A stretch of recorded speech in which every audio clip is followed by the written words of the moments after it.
Welcome back. In this lecture, we will start chapter 2 of the course on statistical mechanics of phases and phase transitions.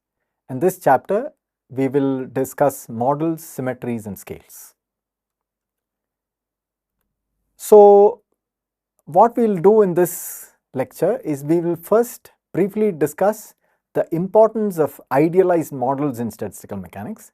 So, statistical mechanics evolved over a period of time and many models taught us a lot about how to think about systems, and we will look at certain models that are very important for us. We will also start the discussion on how to build models, and we will see that symmetries play a very crucial role, and we will have an extensive discussion of symmetry. We will discuss of methods of writing down Hamiltonians for systems, and in particular we will be mindful of keeping the necessary interactions which we had seen in the last lecture were critical for formation of distinct phases. So, let us start by discussion of models in statistical mechanics. So, many important advances in statistical mechanics came by study of very carefully constructed models. Models are typically constructed to capture the essential physics. So, you look at some phenomena, you want to understand it, so you try to make a model which keeps only the essential ingredients that are necessary to capture this phenomenon. So, many models, as I pointed out, have been proven to be very critical in the advancement of statistical mechanics. So, the interacting particles model, which we saw briefly in the last lecture, that is a very important model. There is a model called the Ising model, which you will see becomes the very important piece of this course. ON vector model, ON is a label for the symmetry of the model. You have something called the ON nonlinear sigma model, which has again taught us a lot of things. And there are many other models which we will not always discuss in this course, but they are there, you should remember that. And many ideas, like I pointed out, will be discussed via the Ising model. There are many generic ideas in statistical physics which we can learn by study of this thing called the Ising model, and this will be sort of the workhorse of this course. So, now that we have seen the importance of making idealized models, let us try to explore how we can build models. What are the ingredients that are required to build models? So, there are several important elements here, and the first thing that we would like to do when we build a model is to identify an arena. Now, what do we mean by arena? It is where the action is taking place. For example, you could have particles moving in space, so space is the arena. You could have spins localized at atomic sites, so the lattice sites are the arena now, and so on. Once you identify the arena, the next step is to identify the key degrees of freedom. What are the degrees of freedom that are essential to capture the physics that you are after?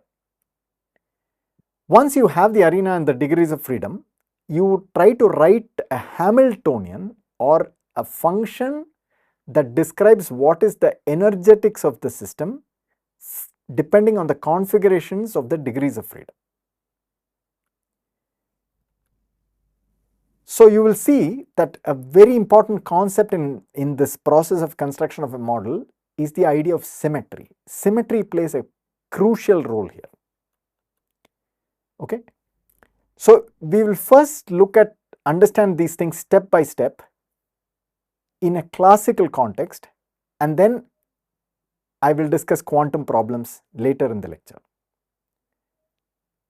So, what we will do is we will go through a first round where we will construct models by going through these 3 steps of defining the arena, finding the degrees of freedom and the Hamiltonian, and we will also indicate what symmetry enters these models. And in the next lecture, we will delve deeper into the idea of symmetry and how all these concepts are tied together very nicely. So, we will do this in this 2-stage process where first we will take a overall look and then we will get into the details. So, that is the plan. So, as I said, the arena is the theater, that is where the action is taking place. right? So this is where the physics is happening. So typically the arenas are of one of two kind. Either you have the continuum arena where action is taking place in d-dimensional space. D can be one dimension for one-dimensional problems. It can be two-dimensional if you are looking at some surface kind of physics. It's three-dimensional, like for example in our like gases in this room, like gas molecules in this room. So the arena can be something like a continuum. So typically when we study this kind of arena, we typically construct a d-dimensional cube whose size is L. So L defines something like the length scale of the system, the size scale of the system. So I have here drawn a two-dimensional square, which is what is shown here. So there is a square here with L on one side and L on the other side. And you see I have indicated some dashes here. So these are identification marks. So typically what we do is, once we have this, we put periodic boundary conditions so that we don't have any surface effects. So when I identify this line with this line and this line with this line, then you will see that this arena is actually like something like a torus. So we'll typically use this to avoid any kind of surface effects. So for example, if I didn't have periodic boundary conditions, then you see that this is like an open boundary, and so that will produce some surface effects. Once I made these periodic identifications, then I don't have surfaces, but I am working on some manifold like this, which is like something like a torus, which is topologically a torus. Now, ultimately we will discover that we need to take the thermodynamic limit, which means that we need to send this volume of the box to infinity, and that is done very nicely by taking L going to infinity, and this will allow us to take the thermodynamic limit. Okay, so this is the continuum arena. What is the other kind of arena? The other kind of arena is where you have action taking place on a lattice. So what is a lattice? Is that you have a set of sites such as this I have drawn here. These are some lattice sites, and you have degrees of freedom that will live on these lattice sites. So typically this I have drawn here a square lattice with a lattice parameter A. It can be a d-dimensional cubic lattice, and what you typically have is you have a cubic box again of this lattice. So for example, this length side of this box is L. L is some tilde L, which is a dimensionless number, times A, and you have the same for all directions. In this case, in all two directions. If you are in d dimensions, in all d directions. So this will show you this gives you an idea of what a lattice problem with periodic boundary conditions is. So periodic boundary conditions are typically used. And I have drawn here a square lattice, but you can have all various different types of lattices. You can have, say for example, in 2 dimensions, you can have the triangular lattice, you can have the hexagonal lattice. In 3 dimension, you can have face-centered cubic lattice, you can have various types of lattices, you can have complicated lattices like diamond lattices and so on. Okay. And again, in this context, the thermodynamic limit is taken by taking this L tilde, namely the number of unit cells, if you like, on each cube side to infinity. So you can take this L tilde going to infinity and to get the thermodynamic limit. Okay, so we have seen what are the kind of arenas we have. Now let's visit the idea of degrees of freedom. Okay. So now typically the way this works is a degree of freedom is going to be placed at each point in the arena. So let's start with the lattice case first, which is somewhat simpler to do.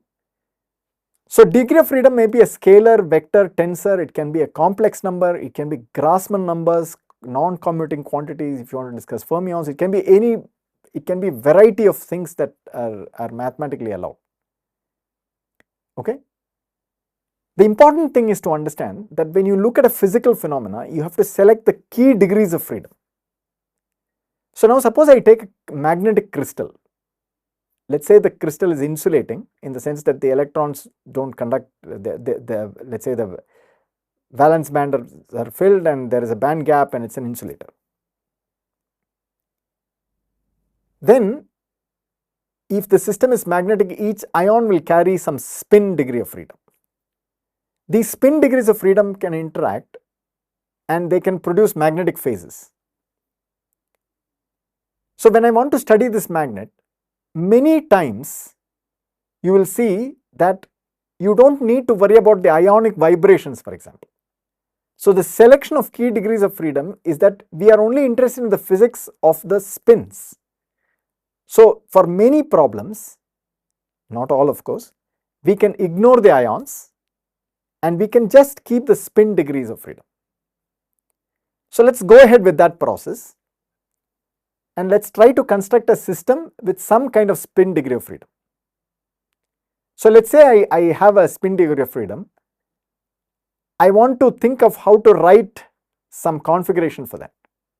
To do this, you will realize after some thought that this degree of freedom carries representation of some kind of symmetry. So what does this mean? What do you mean by representation of some kind of symmetry? Let's try to understand this. So imagine that I am placing quantities which I am just calling here Ising spins. So what do you mean by Ising spins? Ising spins are spins that can take only one of two possible values. So you see I have this site I here and I have placed a spin S which is subscript I to tell you that that's the spin associated with this site I. It can either take up value which is denoted by number +1 or a down value which is denoted by number -1. So if I look at this particular site, this site has a spin pointing in the down direction, and so the collection of such spin configurations throughout this lattice defines the overall configuration of this or a snapshot configuration of this of these degrees of freedom. So this is what what symmetry does it carry? What does it mean to, so these are the degrees of freedom. So what do we mean by its representation of some symmetry? Okay, so like I said, the spin configuration C is defined by the set of all SIs. So for each site you have to tell me whether it is pointing up or down, and if you give me some set of numbers like plus and -1 for each site, that defines a spin configuration. Okay, now here is the way I want to show you that this actually can be used to represent some kind of symmetry. So imagine a symmetry operation. We will see more in detail what this means in the next lecture. What I do is I can globally flip all the spins. So I have a mathematical operation which I am defining by this symbol F. F acting on a configuration will change the configuration to something called as C prime, and that C prime is -S. So for example, if I take this, if I apply global spin flip, this spin which was down will now point up, and any spin that was pointing up will point down. So you will get a different configuration. That configuration is different from what we started off with. Okay. So the claim is that when we typically place degrees of freedom on the arena sites, lattice sites here, those degrees of freedom carry a representation of the symmetry, in the sense that the symmetry can act on these degrees of freedom, and that symmetry operation can change the degrees of freedom to give you a new configuration. Okay. Now you see, I introduced this flip operation where I flip all the spins at different lattice sites. I can have a trivial symmetry operation where I do nothing, which means that is like an identity operation. So if I take, that's why I use the symbol 1. The identity operation, when it acts on any configuration, it leaves the configuration unchanged, and you see that it's just 1 of C is just C itself. Now most interestingly, you will see that F square is identity. So that is what I do is I flip once and I flip again, I will get back the same configuration. So now you see this very interesting observation, that if I take the set containing 1 and F and think of composition of these operations as a multiplication rule, then this set will become mathematically a group. A group, recall, has an associative multiplication, an inverse, and an identity. So all of those conditions are satisfied here, and this actually is a representation of a group with two elements, namely 1 and f, and that group in mathematics has a name. It's called as the Z2 group, or it's also called the Ising group by physics people. Okay, so this is how we have constructed have placed degrees of freedom. Now let's look at what happens when we do this in the continuum. So recall we had discussed the interacting particles model, and we had even looked at the ideal gas where there were no interactions. Here the degrees of freedom are associated with the positions and momenta of particles. So that is one way of sort of placing degrees of freedom on the continuum. Okay. Now again, these degrees of freedom carry some representation of some symmetry, just like what we saw in the Ising case. So what is the symmetry that we can, what they carry here? So you see, I can have what is called as a translation symmetry operation. So what is the configuration here? The configuration is the set of all position and momenta of the particles. So suppose I were to translate the system, that is the set of all particles by some amount A, then this T of A will act on this configuration and give me a new configuration. That new configuration has the positions of all particles shifted by A, and the momentum is untouched. Okay. So just a note here, if you're working with periodic boundary conditions, you have to be a little careful of how you implement this. Okay, you can have more exotic symmetries like time reversal symmetry. Time reversal symmetry is an operation which acts on this configuration of position and momenta and gives you a new configuration where the positions remain fixed but the momenta are reversed. So if a particle is moving to the right, it will now move to the left. Right? So this is also a symmetry operation. So you can see that this position and momenta, the set of configurations, they also carry some, you can represent symmetries on them. Okay, now I invite you to think of what other kind of symmetry operations are possible on the interacting particle model. Okay, there is another way to place degrees of freedom in the continuum, and this is by idea of what are called as fields. So at every point in the continuum, we place a degree of freedom, and this is what we mean by a field. So every point in x in the arena, we attach some quantity which is phi of x. So you can think of it like a function, and this phi again carries some representation of some symmetry, right?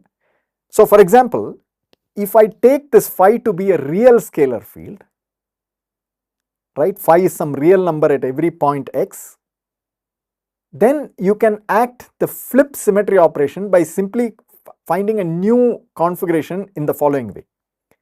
The identity operator operation acting on phi will give you formally a new configuration called phi tilde of the field, which is the same as the original configuration. That is, phi tilde of x is phi tilde. And the flip operation that I had mentioned, when it acts on a field, it will give you a new field configuration which is minus phi. What that means is phi tilde of x at a point is negative of phi of x of the, that is, this is the original configuration of the field. So it's in some sense flips the field. Now this can be again, so this is some sort of representation of the Z2 group, and you can actually go very sophisticated with this. You can have variety of symmetries. You can have what is called ON symmetry. So this object can be n component vectors, and you can act by n orthogonal matrices, and they can produce new states and so on. So this is what we mean by attaching degrees of freedom at every point in the arena, and that the degrees of freedom carry some representation of the some symmetry. Okay. So we have looked at the arena, we have looked at degrees of freedom, and now we are going to look at the Hamiltonian. So where does the Hamiltonian enter? Okay. So for any given configuration C, the Hamiltonian is a real number which tells me the energy associated with that configuration. Okay, we are discussing this classically first. In other words, H, the Hamiltonian, is a function on the space of the configurations. So give me a configuration, I'll give you a number. Okay, now what will allow us to construct the Hamiltonian? The Hamiltonian is intimately tied to the symmetries of the system. The symmetries of the system will form a group, as we have seen, the symmetry group. The Hamiltonian function is constructed such that if G is the symmetric group, the Hamiltonian is G invariant. Right? What does that mean? Suppose G is some symmetry and G acts on some configuration C to give me a new configuration C prime. Then for every symmetry, namely for all G in curly G, we have to demand that the energy of the transformed configuration is same as the energy of the original configuration. Only those energy functions over the space of configurations will be allowed Hamiltonians for us. Okay. So I must tell you here that these ideas we are discussing it on a physical basis. You can actually go fairly mathematical with this by using the theory of group representations, etc. And you can probably explore this after you have got some physical intuition of things. Okay, now let's see this whole thing in action in the context of the Ising model. Okay, so I will show you these three ideas play out in the context of this model, which is defined on a lattice arena, as we'll see. So the arena for this Ising model is the d-dimensional cubic lattice in a periodic box with number of sites equal to L tilde to the L tilde to the power t. The degrees of freedom are Ising spins at each site. So the configuration of the system is described by specifying the spins at each site to be either plus or minus 1. The Hamiltonian of the system now, I am proposing a Hamiltonian.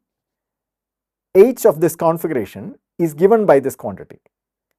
If I introduce this notation, this bracket Ij is running over all unique pairs of sites. So suppose I have I start from some site, I can connect to all other sites.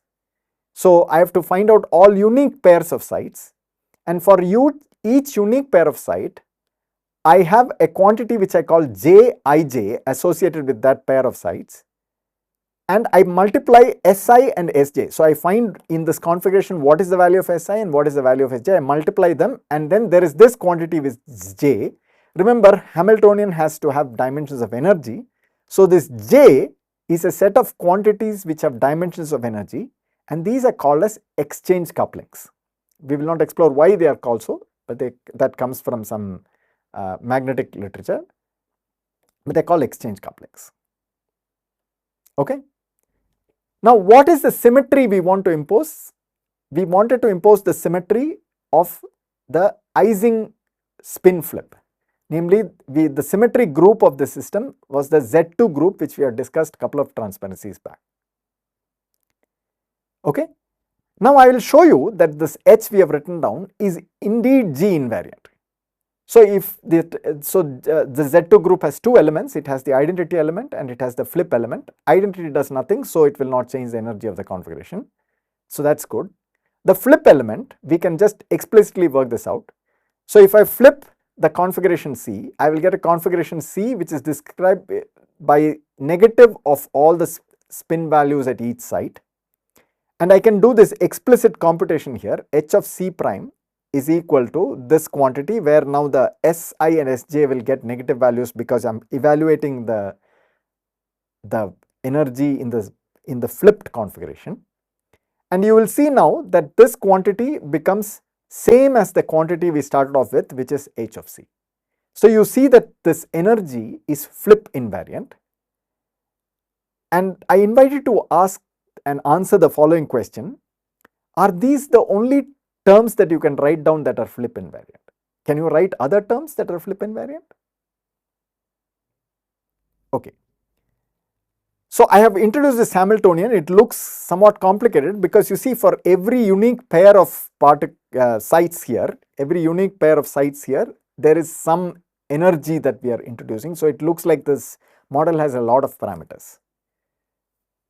So don't get alarmed. We will later simplify this Hamiltonian using additional symmetries. In fact, we will have a more detailed discussion of symmetries themselves. So just don't worry about this at this stage. Okay, let's move on. Having seen the idea of degrees of freedom, so identifying the arena, placing the degrees of freedom and writing down the Hamiltonian, let's see this again worked out in the interacting particles model. So the arena here is again the d-dimensional continuum with periodic boundary conditions. The degrees of freedom are position and momenta of the particles. And the Hamiltonian of the system is given in this fashion, which we have seen in one of the previous lectures. And the symmetries of the system again are translation, time reversal, etc. And I invite you to show that if I have a new configuration produced by translating a given configuration, the Hamiltonian does not change. Okay. So far we have seen examples which are classical in nature. Now we will look at an example in which quantum mechanics comes in an essential way. So how do we discuss quantum problems? So again, we can simplify our discussion by looking at the lattice arena.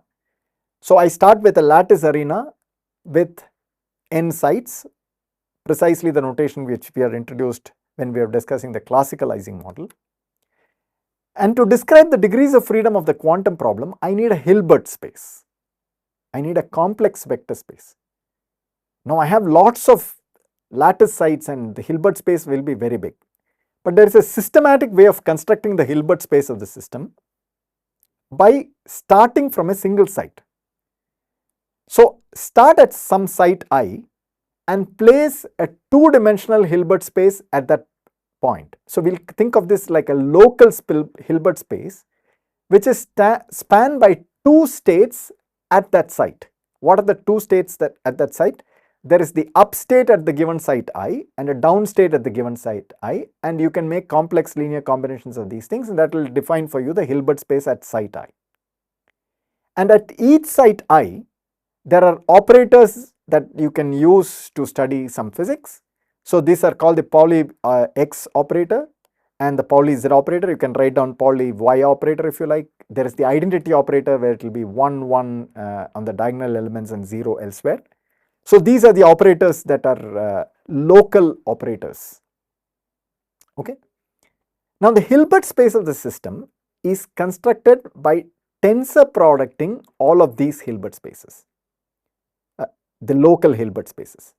What I mean by that is the states of the system are going to be complex linear combinations of states that you can get by tensor producting these basis states chosen differently at different sites, for example. Okay. So if you think about this, you will see that the dimension of this complex Hilbert space V is 2 to the power n, where n is the number of sites. The basis of the space, as I had indicated, is the tensor product of up or down states at each site. So you choose any of the states up or down at a given site. You pick a bunch of these states at different sites and then tensor them. That will provide the collection of all of these will be 2 power n of them, and they will provide the basis of the Hilbert space V. An arbitrary state can be expanded in the spaces, and this, if you like, is what you would call a wave function. that is for a given configuration of the basis state, namely the up or down spins at a up or down value at each of the sites, you can get a complex number, and that is like the wave function of the state. Okay, now let me show you that the Hamiltonian of the system has to be described by an operator, which has to be a Hermitian operator. So again, one can introduce the following idea. You introduce a bunch of exchange constants associated, exchange couplings associated with pairs of lattice sites, and you multiplied by that quantity by the product of Zi Zj. That is, you take I and j sites, find the Zi operator at the site I from the local Hilbert space corresponding to that site, and Zj, which is from the local Hilbert space corresponding to that site, and you construct this product. I am simplifying the notation here, it should be some tensor notation here, but it's easy to see that that's a simplified notation. So this is one term in the Hamiltonian, and there is another term in the Hamiltonian which has another set of coupling constants. So these are called the exchange couplings, as we have seen, and this is called, these quantities Hi are called as the transverse fields. And all of these are real numbers with dimensions of energy, at least in the way we have set this up. It's a simple enough model, and all of these have dimensions of energy, and they are all real parameters. So the symmetries of this system is the global spin flip symmetry. Now remember, we are in quantum mechanics, so the symmetry has to be described by some set of unitary operators. There are two unitary operators that are interesting. The first one is the identity operator, and the second one is the quantum flip operator, which is now obtained by tensoring all the x operator, the Pauli x operator at each site. So what does this do? If you take one of these basis states, let's say you take the basis state where all the local up states are taken and tensored together. When you apply the flip operation, you will see that that state will become the all down state. So that's the flip operation. And you can show that if I square this, it becomes identity, and you can see that this is again the representation of a Z2 group. Now the invariance of H to symmetry transformation is important, and you can show explicitly by calculation that F dagger is equal to H, and you are welcome to show this yourself. Okay. So why do we call this the quantum Ising model? Now the quantum Ising model, the quantumness of this model comes from the fact that if you take this Zi Zj operator, you will see that it does not commute with the xi operator or the xj operator. So the fact that this Hamiltonian has non-commuting terms is what produces quantumness in the system. And you are welcome to check this. If I set all the hi's to 0, this will become exactly the classical Ising model. So this is where the quantumness comes, and so I am showing you two things here. One is where the quantumness comes from, and a bigger picture of the slide is that the same ideas of identifying arenas, degrees of freedom, and Hamiltonian, etc., can be also implemented in a quantum setting by suitably thinking of degrees of freedom as the correct Hilbert spaces that you need to use to define the configurations of the system, Hamiltonian as an operator, etc. Okay. So let's summarize this lecture. So the key points of this lecture: models are an extremely valuable resource in statistical mechanics. We have constructed many models which have taught us a lot of nice physics. We have looked at ideas for model building. It's sort of a three-step process. First, we identify the arena, then we identify the degrees of freedom, or if it is a quantum problem, we identify the Hilbert space, and then we formulate a Hamiltonian. And the main idea is symmetry plays a crucial role in all this process. So the degrees of freedom have to carry some representation of the symmetry, and the Hamiltonian has to be symmetry invariant.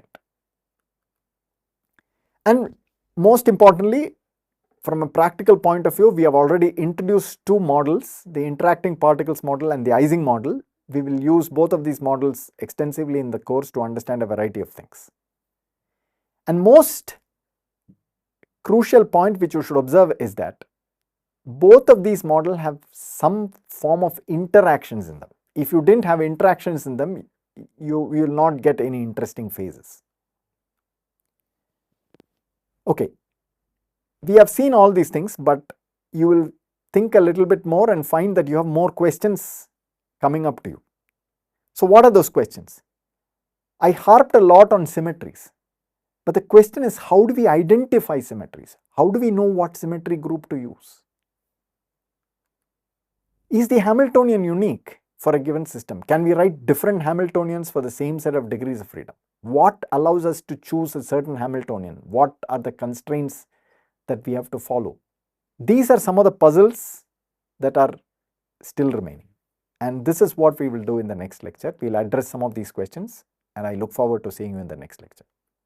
Thank you.